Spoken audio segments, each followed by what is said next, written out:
Welcome to BitBoy Crypto, the largest crypto channel in all the interwebs. My name is TJ, and I'll be your host for today's episode of Around the Blockchain.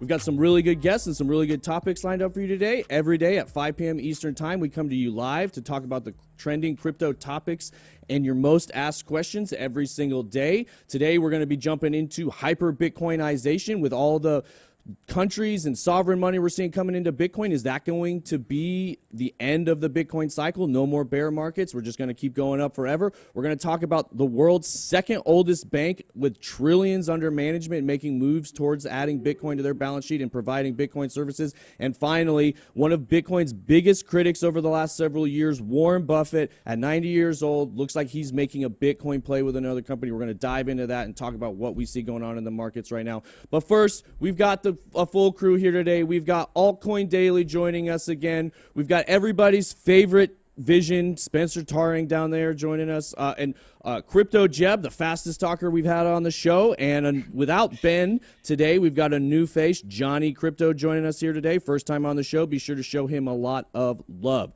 Okay, if you've never watched the show, in the bottom right-hand corner, you'll see those score boxes. If you like what you're hearing from any of the guests, be sure to drop a +1 in the chat so I know to give them a point. You'll hear the sound effect, and you'll see the score box go up. So, also, we've got the links and the links to all of these channels in the description below, so be sure afterwards, guys, go give these guys a follow, a subscribe, like all their videos. They've got really good perspectives. They've been around here for a while. These are people you can trust with really good insights. So, before we get into any of that, though, we got to always start with the markets. We know you guys love seeing the markets, so we've got Bitcoin coming in right now at 36,399. Just ticked up to 36,400, so basically, sideways action for the last few days. I mean, it was sideways, and we got a dump on Monday, then a decent pump, and then now we're kind of right back where we started. So we haven't really seen any major supports getting achieved, I don't think. I think everybody's kind of eyeing 42, but lots of bullish news. So I'm going to start actually with Crypto Jebb. I want to hear from you. What is it you're looking at on the markets right now? Anything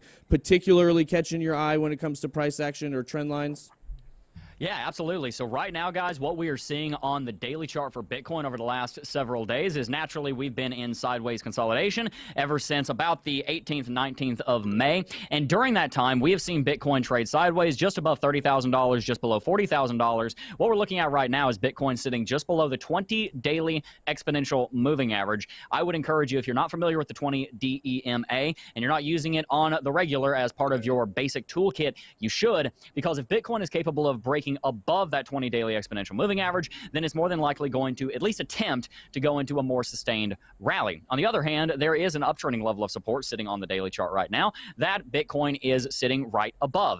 Bitcoin is in a very important zone right now between roughly $36,000 to $38,000, maybe $39,000, and where it moves over the next few days very well may set the precedent for what it's going to do over the next few weeks. At the end of the day, guys, right now Bitcoin is really trading sideways. It's very difficult to find a profitable trade at the moment, so we're kind of grasping at straws, looking for anything to give us some kind of indication of what's going to happen next. But those are a couple of the things you might be wanting to look at. Another thing I'll tell you to look at is the hash ribbons. Some very interesting things might be coming up on those pretty soon. We might be about to see a buy signal. So yeah, that's my take on the short-term markets.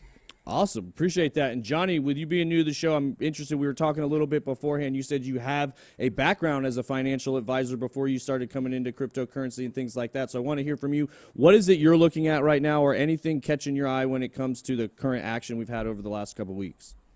All right, quick disclaimer. I've let all of my securities licenses expire. Okay. So I got tired of peddling life insurance, but I did enjoy this scenario. I guess since I'm new here, I can try to toggle this screen here. Let's see if this works. Perfect. There you go. All right, so just what Jebb was talking about as far as the 200-day, I agree. We're in a low volatility, and I just have some support and resistance lines. I feel if we break above this, we're going to continue to go up. You don't want to be trading when we have huge moves. You want to be trading when there's low volatility. Yes, we're kind of in a sort of a downtrend, but I'm looking at the 200-day and the 50-day. I'm hoping we're going to get up here and we're going to get a golden cross. And so right now I've put in actually a bunch of buy orders right around these support and resistance marks. So other than that, I'm just buying more Bitcoin and I'm hodling AF. So you said you want to buy when the volatility is low. Can you explain why that is? You don't want to be on the side of a huge move because in trading, you consider it like trying to catch the top or, catch the bottom as far as a falling knife. You want to wait when things kind of quiet down. Trading is all emotional, and most people just want to buy when they're making money. It's very difficult to wait for things to kind of settle out. And there's more opportunity in buying when something is low before we have huge spikes. So you just get a better entry point, especially if you're going to be a swing trader. I can't really speak a lot on day trading because I don't like the huge volatility. Bitcoin is volatile enough. I'd rather buy something and hold on for years or 6 months. So when everybody's selling and we start to see the volume top or like fall off, it's a good time to get in my opinion. Yeah, no, that makes total sense. And now Altcoin Daily, I know you guys do a fair bit of swing trading. We were talking to Aaron, your brother, yesterday a little bit about some of the deeper alts or some of the alts you might be eyeing. We've got ICP down, or Internet Computer Protocol, down to like $67 now, I think 40% on the week. Thorchain, another one that just got hammered today, 12% or 35% for the week. So I'm curious to hear from you. When things like this happen and it's just sideways action for a really long time, are you looking to snipe certain alts that get hit more than others, or are you just kind of in a wait and hold pattern? Great question. And I just want to say great to be back. Great episode with Aaron yesterday. And BitBoy, if you're watching, Ben, we missed you. Yeah. Now, for the question. You're already a better host than I am. You guys are so professional. I was talking to your brother about that yesterday. I said, you guys always do all the right things of like an interview of, yeah, we miss you, Ben. We miss you, dude. We miss you. Hey, well, I meant jump in on the these bandwagon. guys are just being polite. Yeah, very true. That is so true. Go ahead. But TJ, what I was going to say is what I'm about to say might piss a lot of people off. Okay. And to me, this is just for me, but the daily price, the daily pump of those alts, 30% up, 30% down, to me, does not matter. What I'm focused on, and by the way, I heavily respect the people that do TA, like in this room. I love listening to you guys and subscribing to your channel. But just for me, what I want to know is, will this alt be here, still be part of the conversation 3 years from now, 5 years from now? Mm-hmm. Bitcoin, obviously that price means a whole lot to me, a whole lot more to me than the altcoins. But still, I don't know when the bottom's going to be. I can just look at the fundamental news and more of the on-chain metrics. So for me, does it bother me, when alt drops 30%? For me, it doesn't. What I want to know is, will it be here 5 years from now? Yeah, totally agree with that. Yeah, that's really good, and that's quite the task to do, is trying to pick out projects that we think are going to be here 4 or 5 years. But you're right, if you can settle in on those and accumulate with conviction, it definitely pays off over time. And Spencer, I know you take a little bit more of a long-term approach too. So are there any projects that you like that you feel strongly that should be here 4 or 5 years down the line? Well, I would like to echo the sentiment of Austin there. I'm not a day trader. I don't look at technicals, and a lot of the time I do. I mean, I respect what everyone's got to say on the technical charts, but there's so many factors that can affect the price of a crypto from an individual person, as we've seen over the last few weeks, which have, we could say Elon has fueled the big capitulation we've seen in the market, but was it coming anyway? We don't know, but maybe accelerated it. But I look at things on a longer term view. I do a bit of swing trading, but for me, I'm looking at the fundamentals of a coin, whether it's going to be able to provide a service. And there's a lot of, can I say the word? I don't know. There's a lot of rubbish out there, really. Yeah. And you've got to be careful when you're investing in these coins. And right now, there's a lot of emotions going on, especially if being in the market and you've hopefully we've all been in here a long time, so a lot of us have seen a lot of the upside before we've seen the downside, so we're all probably kind of sitting quite pretty at the moment. But there are a lot of people that have come in later that are probably quite down on their portfolio, and it's just very emotional right now. You've got to try and flip that emotion of when something's down. If you believe it long term, if it's down, you've got to flick that emotion of from selling it to buying it, as opposed to when it's up and I think it's going to keep going up, you want to sell it then and not buy it then, if that makes sense. So you've got to try and flip those emotions, and it is very difficult to do, even as someone who's experienced in crypto. But I would just say to people, if they're out there right now and you've exited the market, you've sold some of your crypto. I've reduced some of my positions over the last 4 to 5 weeks, and right now I'm thinking, do I want to come back in at the moment? I'm still 50-50. for the next few. I think for the next 3 or 4 months, we're going sideways, personally. I agree with that. Yeah, no, that's really interesting. And I actually wanted to ask you, you said something interesting there where you said you're looking at fundamentals and you're looking at what services they can provide for the industry. So I know a lot of people, and you also said, you know, it's probably easier for those of us here who have a lot of experience doing this. Most of the people watching right now or listening at home probably have a lot less experience with analyzing different crypto projects and what are the fundamentals and what's good, what services they provide. So can you give the people at home a couple of the key factors you look at when you say you're assessing the fundamentals? What fundamentals exactly are those? And then are there any big projects that you feel very strongly about that provide a very necessary service to the space? Well, I think a clear use case is very, very important. And that's why I'm a big Bitcoin fan, because there's no messing around. It does exactly what it says on the tin, and it's very clear for people to understand why it's needed. And that's why I think we're going to see over the next period of when it starts to go back into a bull market. I don't know when that's going to be. I'm not going to say when that's going to be, but when it does, I think the first coin that's going to start moving up is going to be Bitcoin, because it's much clearer for countries to invest in a very clear use case of Bitcoin than speculating on an asset which they don't know if there is a fundamental requirement for that coin at the moment. Yeah, that's you hit the nail on the head there, and it actually leads us right into our next topic, which is hyper-Bitcoinization. We're starting to see Bitcoin being used for its use case, providing economic inclusivity to other countries that have been previously excluded from the world. As far as from an economic perspective. So as all of that develops, we're starting to hear talks again of people saying like, well, if all these nations come rushing into Bitcoin, we're starting to see that hyper-Bitcoinization, that super cycle, that, you know, it's going to go up forever. It's going to totally break the traditional 4-year cycle that you're used to with the halvings. It's not going to follow the same history because something's different's happening now. I'm really curious to hear from all of you guys who have had some time in the space, that's seen a few cycles, if you subscribe to that, or if you think, you know, maybe it, you know, I'm just curious to hear your thoughts. So I'll start with you, Johhny. What is your thought if people say, with all these nations, with El Salvador, Paraguay, and all of South America adding Bitcoin to their balance sheet or adding Lightning nodes, saying they're going to take it as legal tender, is that going to break the traditional cycle that we've seen for the last 10 or so years? It's important to, history doesn't repeat itself, but it rhymes. I love that. And I feel when people say that... Did that come from Ivan? That's as far as... Ivan's the first person I've heard say that. I don't know if that came from if he got it from somewhere else. Does anybody know where that actually came from? I've been saying that for a couple years, but I did not come up with it. I don't know who came up with that. Yeah, I didn't come up with it either. I read it somewhere, and it's just got a lot of value to it. Okay, yeah, it's very, very good. Sorry, I didn't mean to cut you off. Go ahead. No, absolutely. It's your guys' show. I'm just, tagging along. So when somebody says this time is different, I feel like those are almost as dangerous of words as I'm from the government and I'm here to help. Like it's like a big warning sign. Don't do it. True.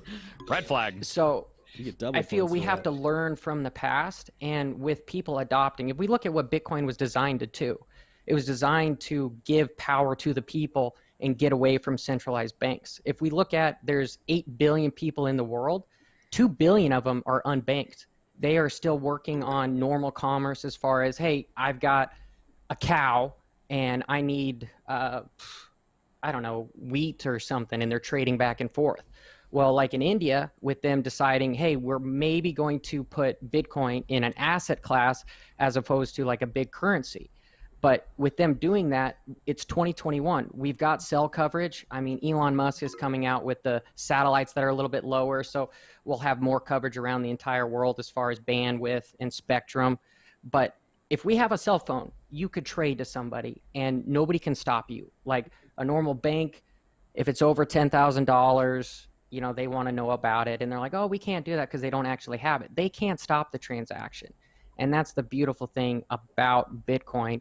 And we've got bigger corporations getting involved, but they're doing it indirectly. They're not doing it directly because everybody that's been in this space for a while, we know how risky Bitcoin is. We see our portfolio change by hundreds of thousands of dollars, tens of thousands of dollars, sometimes millions of dollars. And we have faith and we believe in it because we've read books about it and we know the fundamental reason as to why Bitcoin is changing the world, and we want to be a part of it. But big corporations, they've got a lot of investors that they've got to be part of.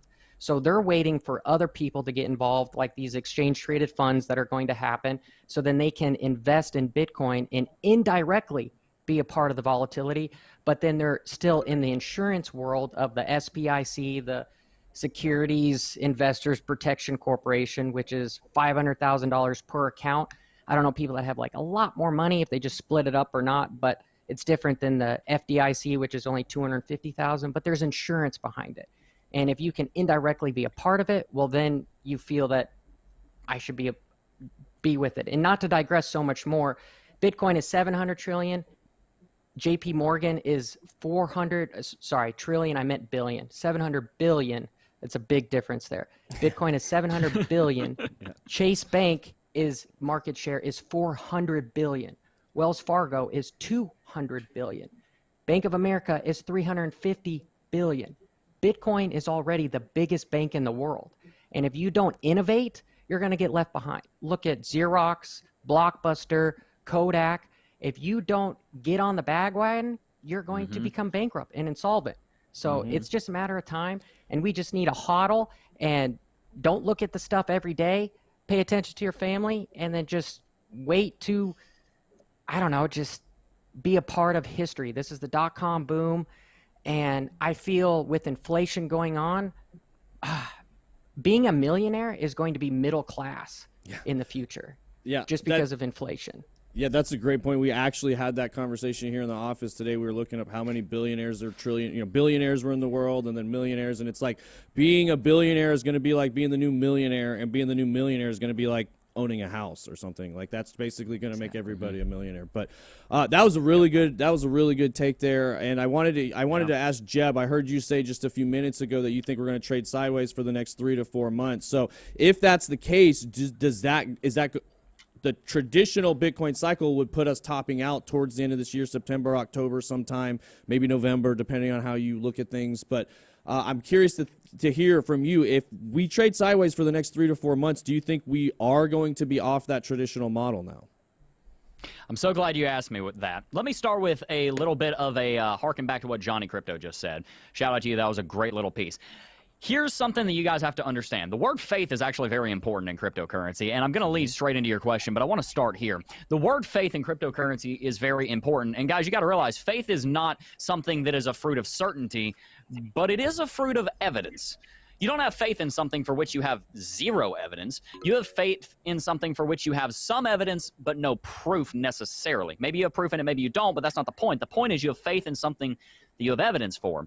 So that's why it's so important for us to educate ourselves in cryptocurrency, not just on technicals and not just on fundamentals, but on everything, so that we have as much evidence of why Bitcoin is where it is and where it is going, so that we can have faith in the process, so that when downturns like this happen, we don't get disparaged. So I say that to lead into my point here, because when I talk about this, a lot of people do. They get very concerned when I talk about sideways trading or downwards movement, naturally so. But I want you guys to keep in mind that there's a bigger game afoot here. There's more than just the next 2 months at play. So why I said that earlier in response to what Spencer was saying is because Bitcoin rallied much faster than it ever should have.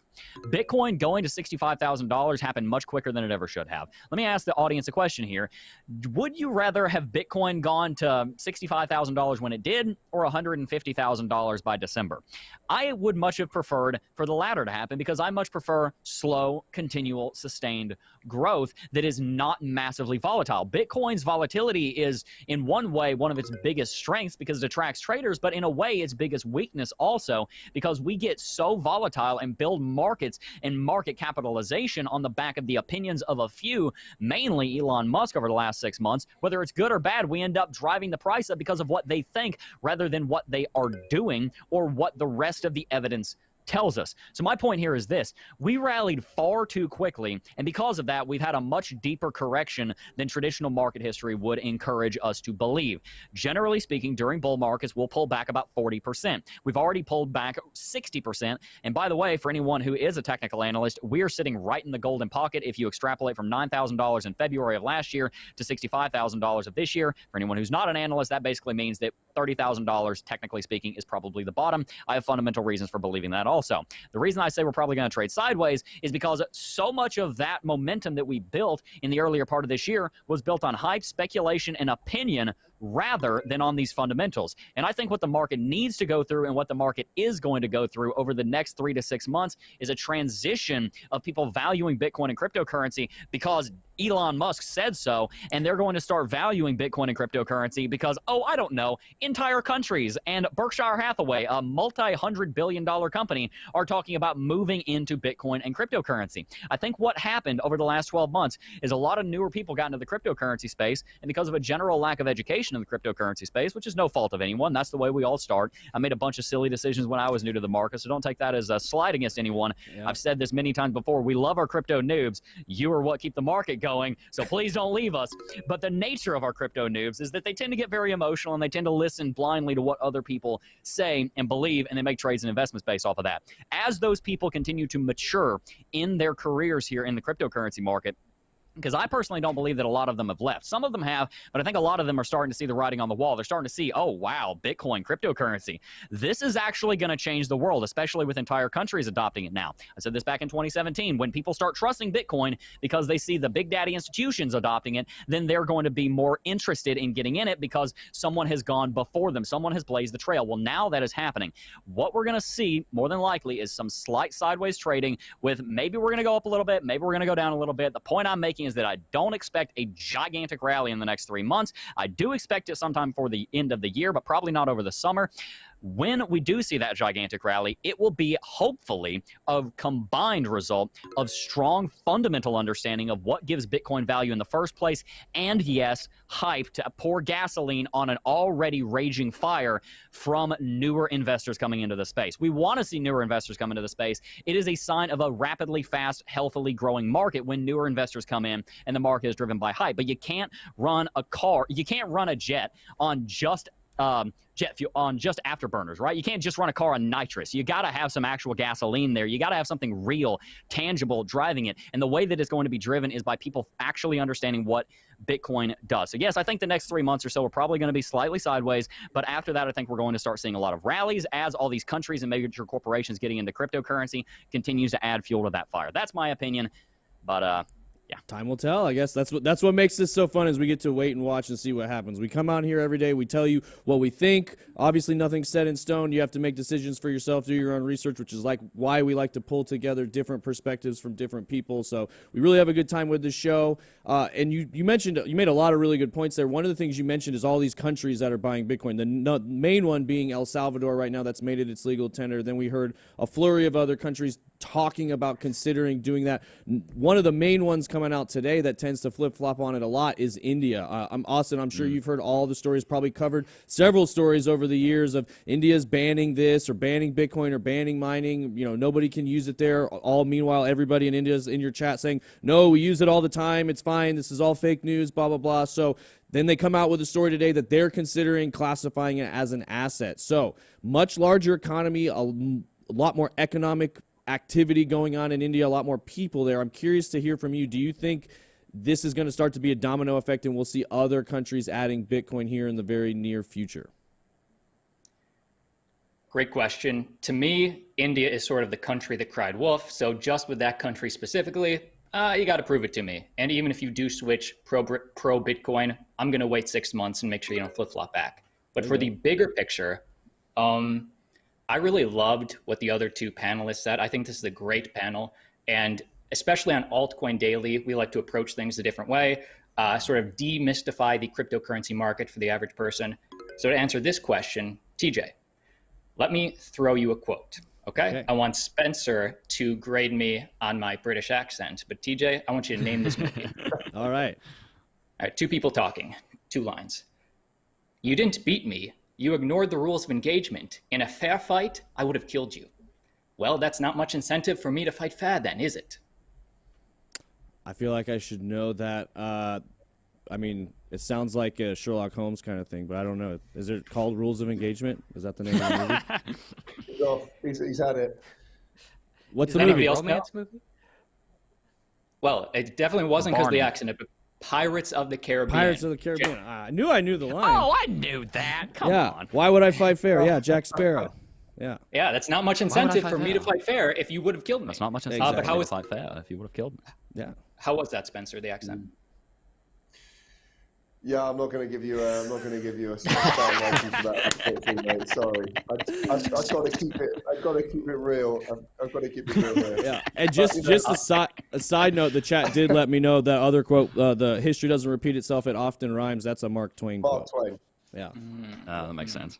But go ahead. Anyway, Yeah. oh, I love that. But I'll stick to Bitcoin. But the point is that what is the incentive for countries like El Salvador, for Mexico, to fight fair if the system's unfair? And that's not to say that Bitcoin is unfair. It's to say that Bitcoin is the great leveling off the playing field. For example, the strongest currency in the world, the US dollar, goddamn, it was just inflated by 5%.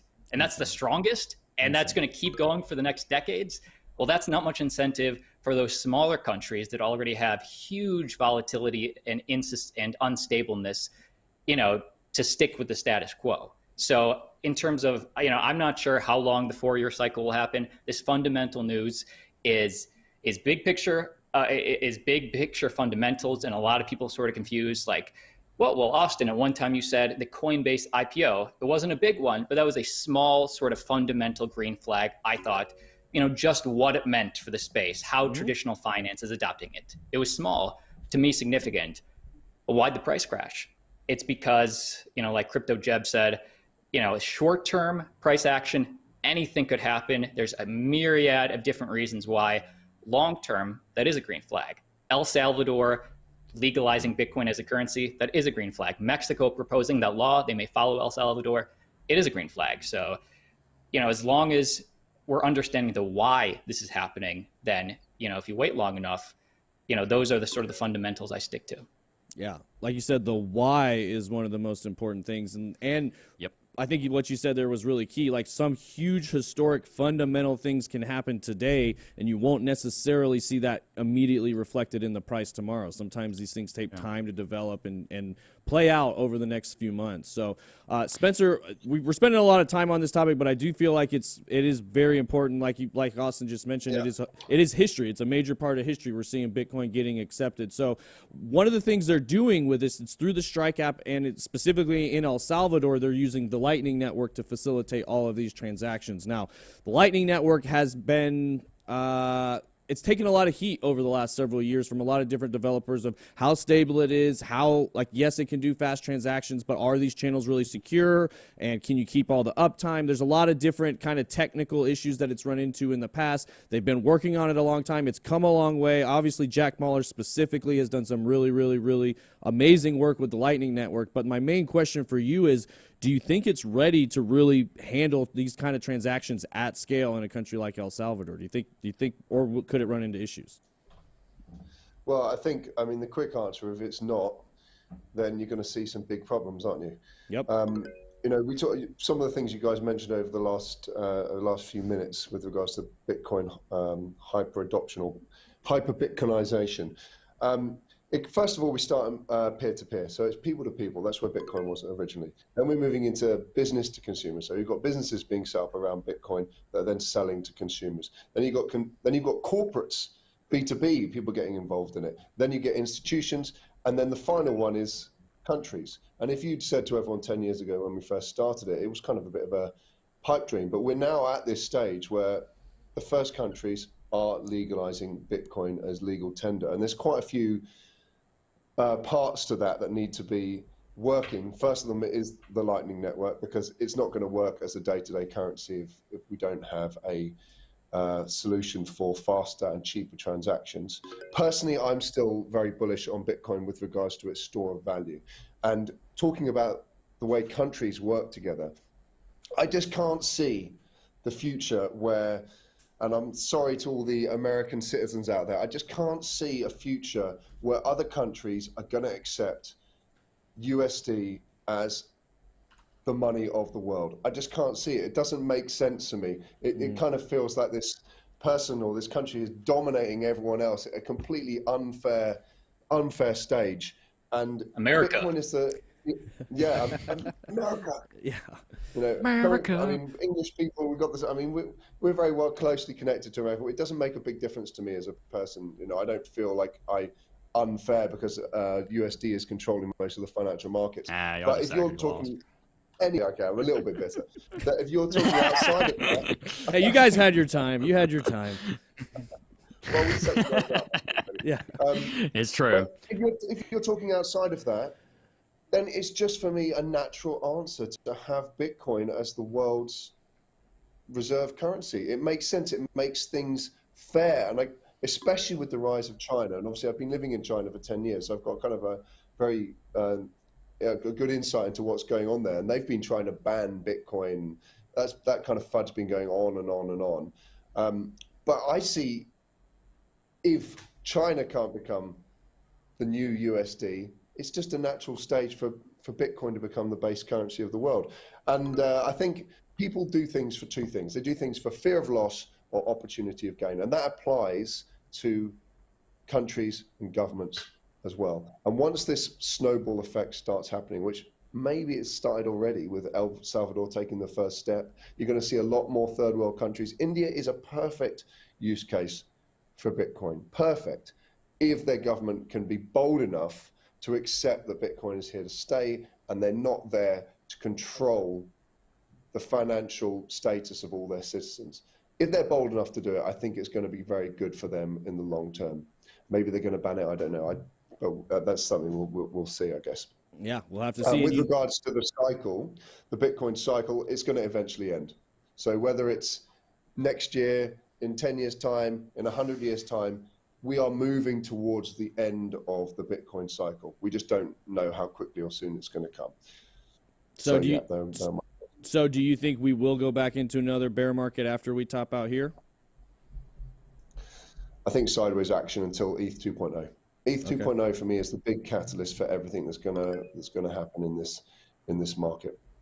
Yeah, that will be really interesting, especially if Lightning Network does run into any issues. It'll be interesting. And kind of like what you said with incentives, right? Like if one country comes out and starts adding Bitcoin and using Bitcoin for all their transactions, that might actually create an incentive for another country to maybe pick a competing currency that they feel like gives them more of an upside for choosing something else. So I'm not saying I think that's going to happen. That would actually be pretty surprising to me, but anything could play these days. So.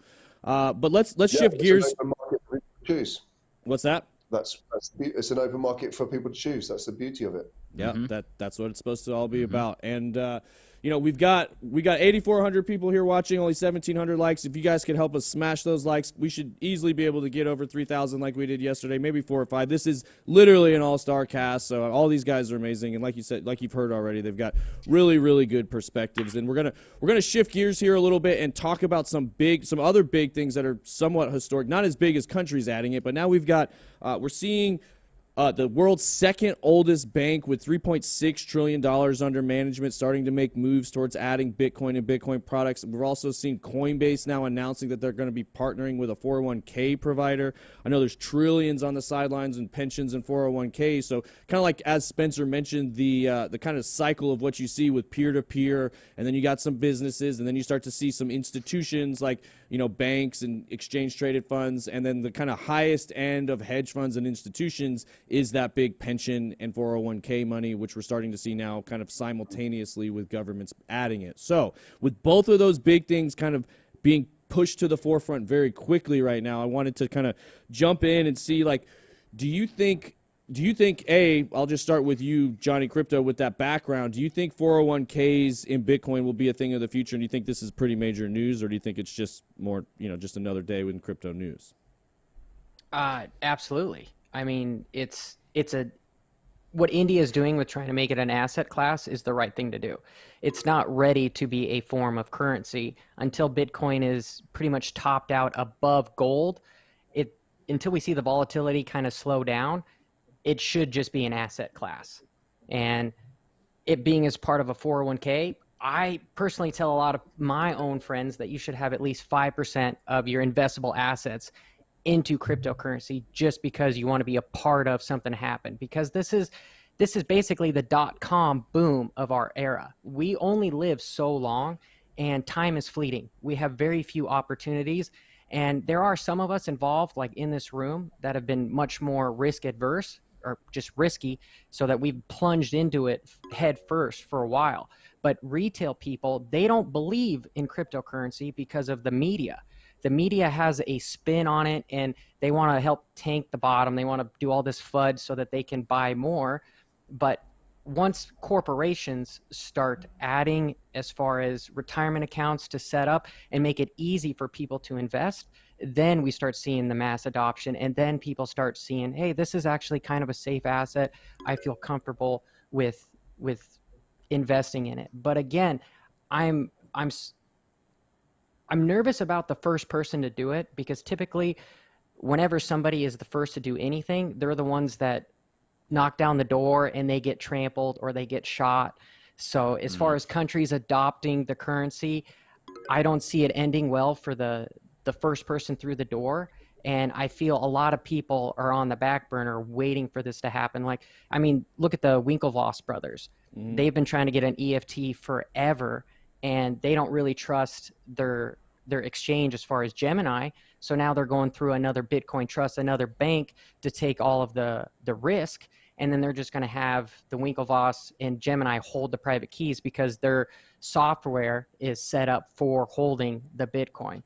But in a roundabout way, yes, it's a very good thing, and it's the mass adoption is coming, and more people are going to get involved. It's going to be cool when you can get a job and you can have a mutual fund that says, hey, I want to allocate a little bit of risk into my 401k, and then they can match it for you, because then they'll just double it down. But then it's going to make Bitcoin even more expensive because there's less of it available.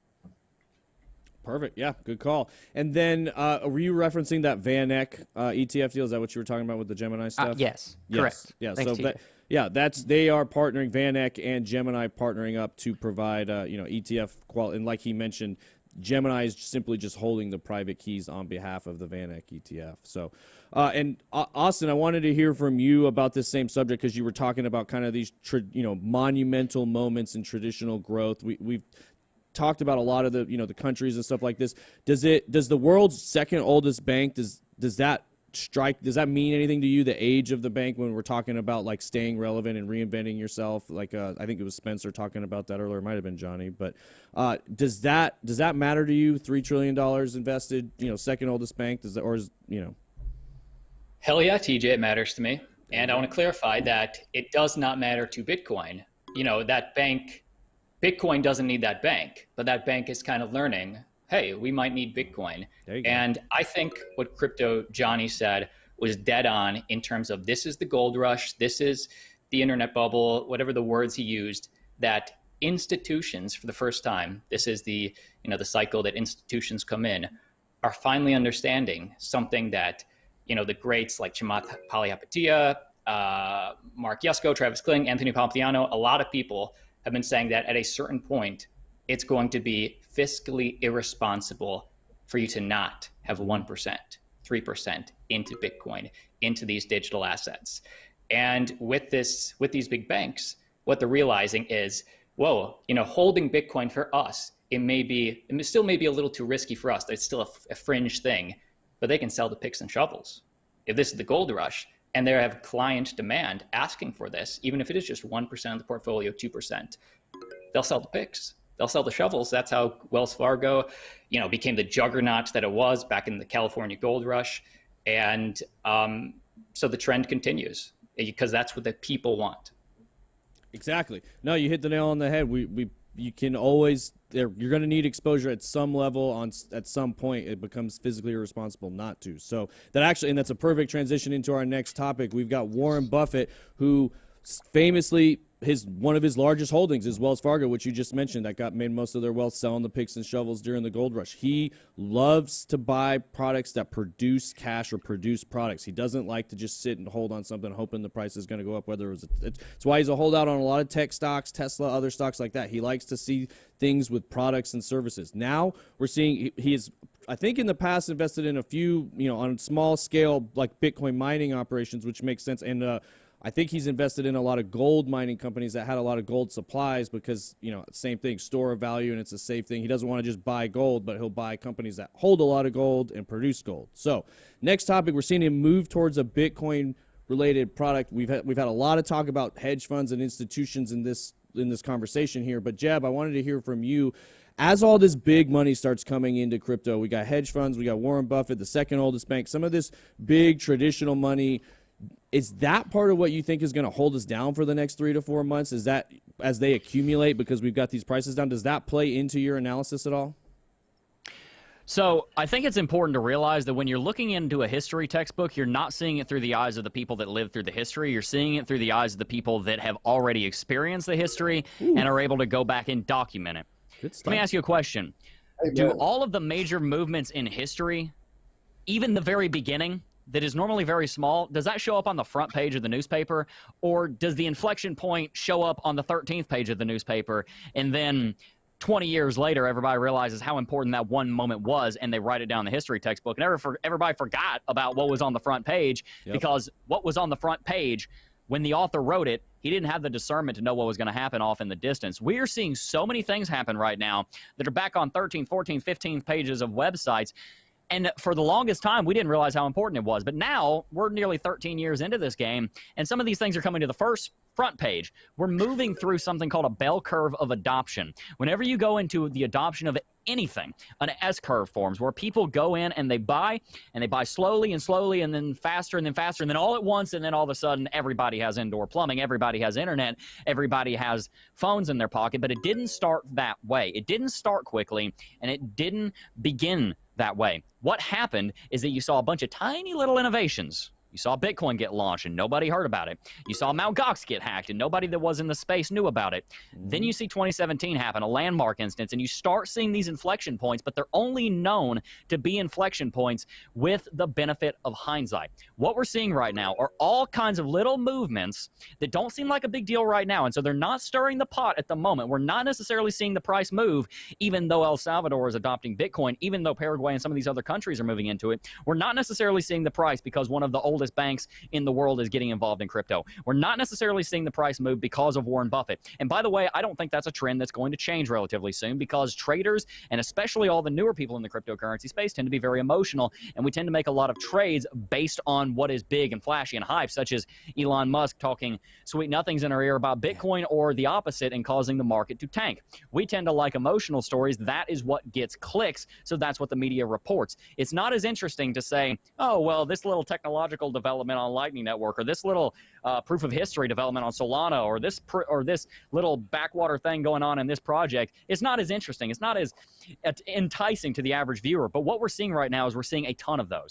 We're seeing a plethora of them. Yes, we're seeing Warren Buffett start to move in the direction of working with companies that are in blockchain and cryptocurrency. But that is just one of many minor steps that we're taking on a very long journey. And what a lot of people do is they zoom in and they look at each footprint and they say, oh, well, that isn't very interesting. And they forget to zoom out and realize that those footsteps have been leading in the same direction for the last 13 years, and their destination is clear. We might not know exactly how we're going to get there, but the fact of the matter is we are. What I encourage people to do is to take a wider perspective, have faith in the process, understand the fundamentals and the technicals, so you have an all-encompassing view of this. And yes, pay attention to the day-to-day, pay attention to the news, but most importantly, remember that you don't know it all. And in 20 years, you're going to look back and you're going to say, dang it, I wish I had to put my attention on what mattered in the long run, rather than worrying so much about the day-to-day news articles that drop the price or rally the price super quickly. And I would have been much better off if I had have just invested in the long run, took my trading opportunities,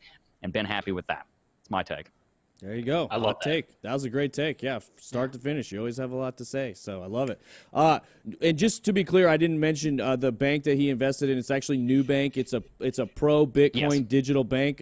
They are claiming they have 40 million customers, and they were based in Brazil starting in 2013, which is pretty key factors. It seems pretty bullish both for Bitcoin and South America. But Spencer, I wanted to hear your thoughts on this. As we're seeing all this kind of pro South America news and stuff like that, does this make you start to become a little bit more bullish on any areas geographically, just from a geo and real estate perspective? Like, do you think we'll start to see the economy start booming in some of these Central and South American countries? Well, I think once you enable people access to a financial instrument, if you've got more people having access to it, more people are going to use it. So it's better for their GDP, for their country, for everyone, if they have access to these, well, very advanced networks, which is basically what we can call Bitcoin. And it kind of makes sense that those in control of the financial systems around the world are going to resist this new wave of technology. So you see in the US, China, these kind of people, they don't want to lose control of their financial systems to Bitcoin, whereas all of those countries that maybe in the third world, or they've got sanctions on them from the USD, of course, they are immediately going to want to use this new instrument because it enables them to circumnavigate the restrictions they're having from the evil US government, if you want to put it that way. I don't know. But yeah, it's great news. And just coming back to some things that Jebb said about media. Now, media sells sensationalism, okay? And as he said, people buy stuff because it's exciting to read. And I would say that at the moment, the adoption level of Bitcoin is not as high as what we think it is. We're very, very, very early stages. And most people don't have Bitcoin. And I think that people are kind of like happy to read about it going down as opposed to happy reading about it going up. Yeah. So it'd be really interesting to see the stats on that. But I would guess that if a newspaper article or a website article put something out about, certainly in this normal media, not like a blockchain focused media outlet, that if they put something out there that's negative Bitcoin, it's more likely to get clicks, it's more likely to get reads. And they're in the business to make money. They're in the business to get people viewing their article and their website. So it's natural for them to do it. So I don't think media is always on our side. And we're so early in this adoption phase of Bitcoin that not as many people as we think have it yet. If you look at the internet, I was reading a really interesting article about it.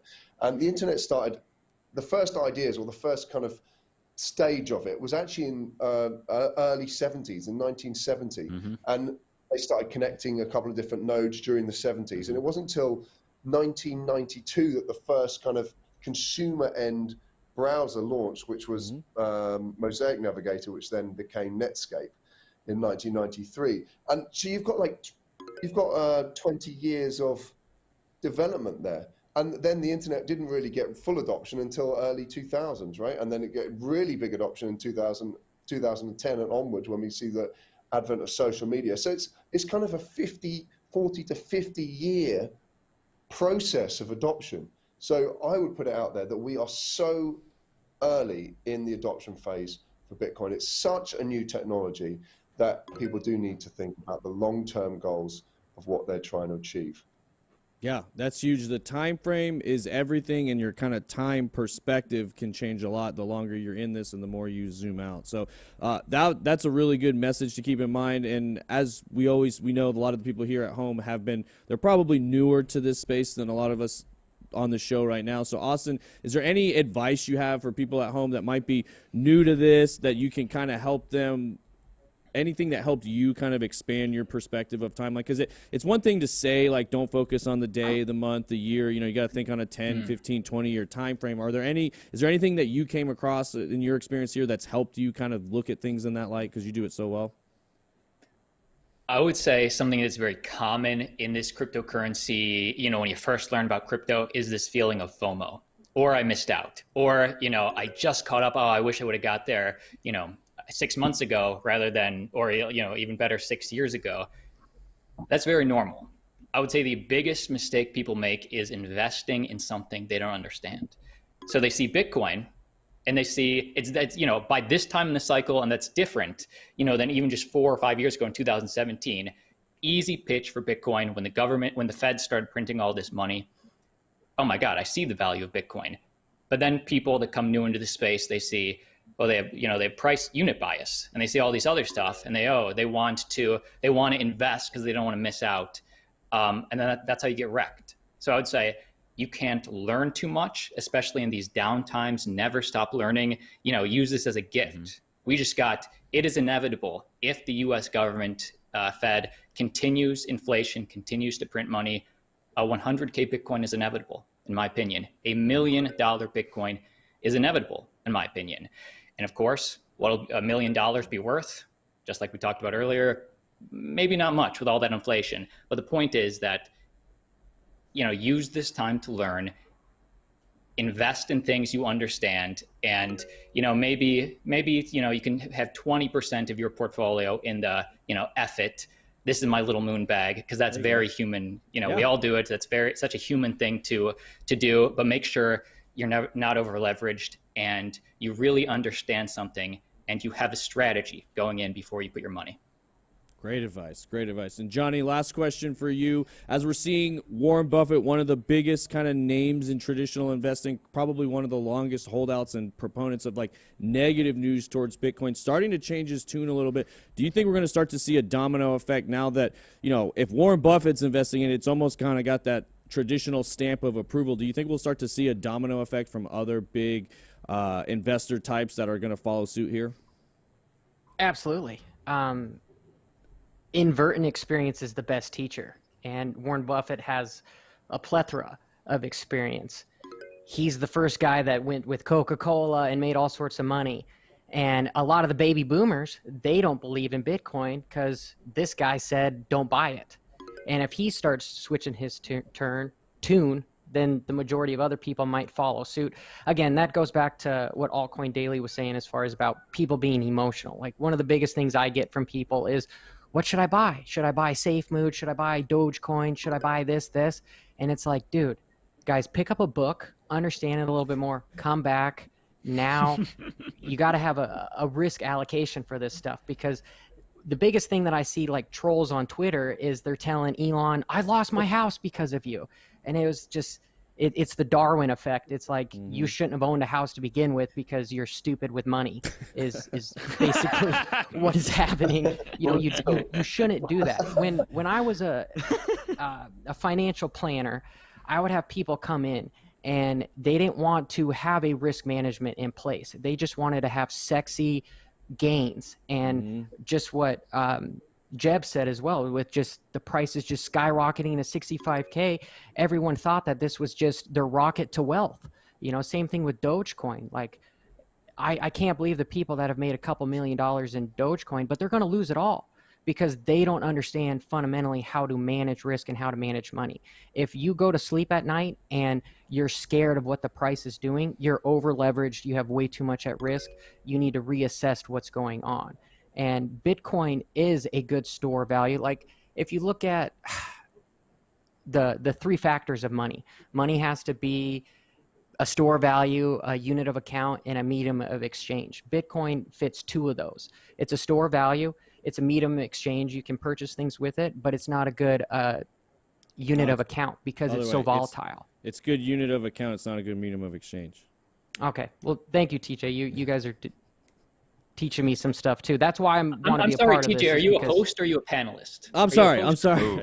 Wow. I'm playing the role of Aaron Arnold today and going after. I've been wondering why we guests. haven't given TJ some points.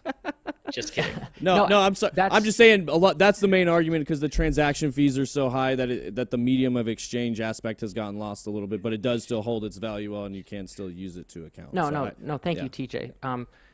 We need to give the viewers the correct information and not spread misinformation. So thank you for correcting me. But to answer your question, yes, when a big guy like Warren Buffett comes in and indirectly invests in Bitcoin, the majority of other people will want to indirectly invest in Bitcoin, because unfortunately it's still kind of difficult to invest in cryptocurrency because you have to have an app exchange. You can't just, there's no financial planner that you go to and say, hey, here's money, can you please put this to me? If you're a retail investor, if you're a big corporation, you can, but for smaller people, they can't. So it's a step in the right direction, essentially. Yeah, absolutely. That's all we can do is just keep taking steps in the right direction. You made a lot of really good points. There's so many people have a very short mindset of I want it now. They don't want to hear about a 5-year, a 10-year, a 15-year plan. They want to see, like you said, sexy gains next month. I want to quit my job in a week, whatever it is. So we always say it here, when in doubt, zoom out. Want to say a quick thank you to everybody on here today. That was an incredible show with a lot of really good insights. Don't forget the links to every one of these channels are down in the description below. We've got 9,000 people watching. We're just under 3,000 likes. If you guys could all smash, we're at like $29.99 right now. It's got to go over right here, right, in just a second. So we've got Altcoin Daily with the #1 score here. He's got 30 seconds to leave us with a parting thought. I did have one more question. You got to tell us where we can get one of those shirts. Man, fresh off the lot. Haven't even debuted him on my channel yet. Saved the exclusive for BitBoy and TJ. Link down below. On my channel. I think Teespring only ships to Europe and America. But anyway, I'm using up my 30 seconds. I want to say thank you for having me on. I think this is one of the strongest panels. I encourage every single person to leave a comment, something complimentary to TJ. He is a great host, and we go back a long way. Something serious that you really like that TJ brings to this. I love his level-headed, fair nature. Do it. See you guys tomorrow. Thanks, guys. Well, I really appreciate it. Like you said, we have a lot of fun with this. Really good panel. Please, like you said, I mean, if you want to leave me comments, that's great. But in the comments below, we want to hear new guests you guys would like to see in the future, as well as some of your most pressing questions, because we like working them in here. We do all this for you. We love you guys. We'll see you tomorrow. We're out.